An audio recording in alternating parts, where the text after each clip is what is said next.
Everyone knows these are difficult times. In the midst of an economic crisis, revenues are literally shrinking. Trying times like these call for strong leadership, because now more than ever, the key question facing government officials is not what they want to do, it's what they have to do. What is really important to the health, safety, and welfare of citizens? And how can those services be delivered as efficiently as possible? Tonight, we celebrate the achievements of 8 public servants. They are proven leaders for trying times such as these. A young mayor saw what others couldn't. In a city built on the once powerful might of the steel industry, the mills weren't coming back. And it made no sense to pretend that Youngstown would return to its peak population anytime soon. So he rallied his city around an idea that most mayors find hard to swallow, that a smaller city can still be a healthy city if governed thoughtfully. A Secretary of State found himself embroiled in an election so close it was practically a tie. Through a recount and court challenges, he remembered what matters most in a democracy: fairness. At one time or another, both political parties were angry with him, and in the end, it was his own party that was most unhappy. But he had handled a vexing situation in an even-handed way.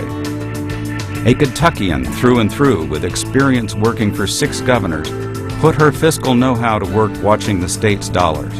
More often than she'd have liked, she found corruption. And when she did, she not only called it out, but made sure that the officials who had betrayed the public's trust were prosecuted.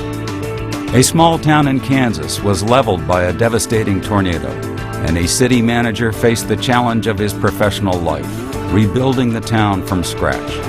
Building it back was a big enough project, but he knew it had to be built better, greener, and more sustainably than any town in the country. Conserving energy and water would become a way of life, and windmills on the surrounding prairie would generate the town's power. The mission would galvanize a town and remind its citizens that their best days were still ahead. A mayor turned governor had a knack for numbers, and he set out to prove that his widely copied idea for how to run a city more efficiently could work at the state level too. He pushed to improve performance by measuring what agencies do, and he relentlessly held them accountable for getting better at it. Along the way, he convinced them to work together in order to solve vexing problems.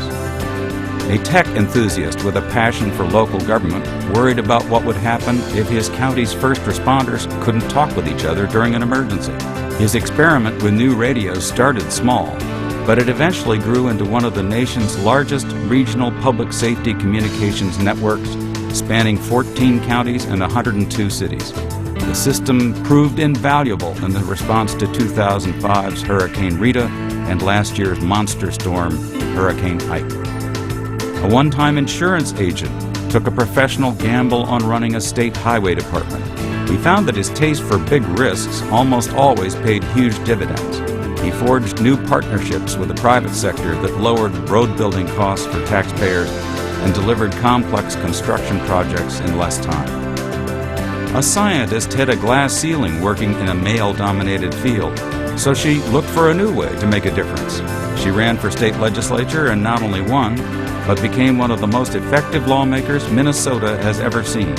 She's been a champion for women's rights, health, and IT funding, not to mention a tough ice hockey player, biker, and runner.